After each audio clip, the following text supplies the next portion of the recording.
Hello and welcome to Genevora's running commentary number 26. And I'm thinking today about how we learn anatomy. And we tend to learn the anatomy of our voice and of our body from looking at pictures and diagrams. And those pictures are often drawings taken from dissections of bodies, of cadavers, which are not living, they're not functioning, they're just pieces. Then we try to put those together into patterns, and we look at how these pieces interrelate into patterns of movement and function. And then, of course, as teachers and as performers, we are thinking about the purpose of all of this. So I'm going to just think about the intrinsic muscles of the larynx. So that is primarily the cricothyroid muscle, and then the thyroarytenoid muscle, which is within the vocal folds itself, and then the smaller muscles around on the arytenoid cartilages. The cricothyroid muscle, we know, or we are taught, is responsible for pitch change. As it contracts, it lengthens the vocal folds, which will raise the pitch. And there is a correlation between the activity of the cricothyroid and a raising pitch.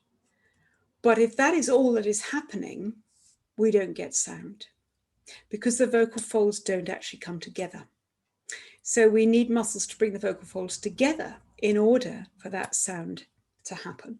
And those are in two groups, the groups on the cartilages, which cause that closure, the back of the vocal folds, and the thyroarytenoid, which is the muscle within the vocal fold itself, which as it bulks up, as it contracts, it will push the vocal folds together. Now, we are sometimes taught that there is a sort of seesaw model. The cricothyroid will raise the pitch, the thyroarytenoid will lower the pitch, and the two work against each other, and there's a payoff between them. Now, when we look in more detail at that function, we know that that isn't the case, that the cricothyroid will raise the pitch, but the contraction of the thyroarytenoid is fairly consistent during that. It doesn't decrease as the pitch goes up. In fact, we can't sing high pitches without the thyroarytenoid engaging to some degree. So we need some engagement of all of the other muscles in order for that cricothyroid to work.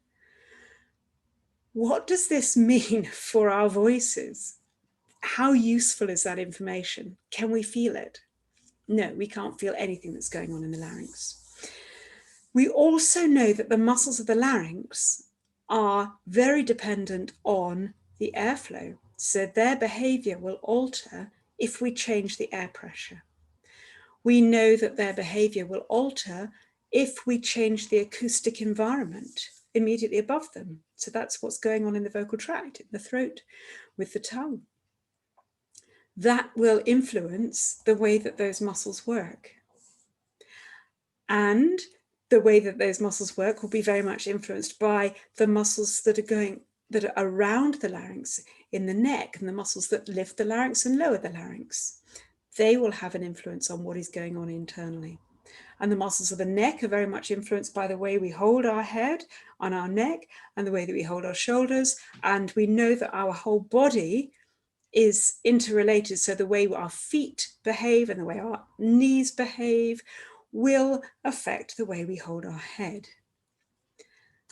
And of course, on top of all of that is the fact that our body use is very much influenced by our mood, our emotions, what we felt like when we woke up this morning, what we did yesterday, what we were taught 10 years ago, what we were taught 20 years ago.